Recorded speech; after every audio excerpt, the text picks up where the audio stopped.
از شما برادر عزیز.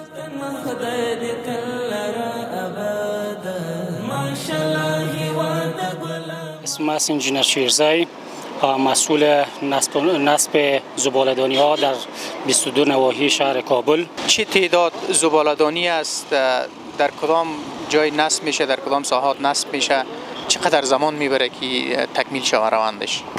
مدت زباله‌دانی ها جابجایی نصبش قراردادش مدت 6 ماه است که به تعداد 5038 پایه در 22 نواحی شهر کابل در پیاده‌روهای سرک عمومی و جاده های پر ازدحام نصب میشه و از لحاظ کیفیت و بهره برداری بسیار با مقاومت بالا است نسبت به زباله‌دانی هایی که قبلا نصب کردند و ساختند.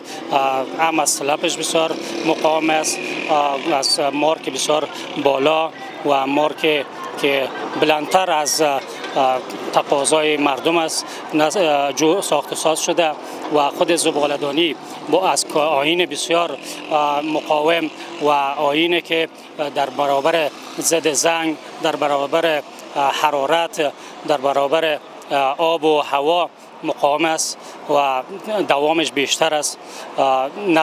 نصب میشه انشاءالله. مدت نصب و جابجایی 6 ماه است. شما در این مدت آماده هستین که بیش از 5000 زباله‌دانی را در سطح شهر در 22 نواحی شهر کابل جابجایی بکنین؟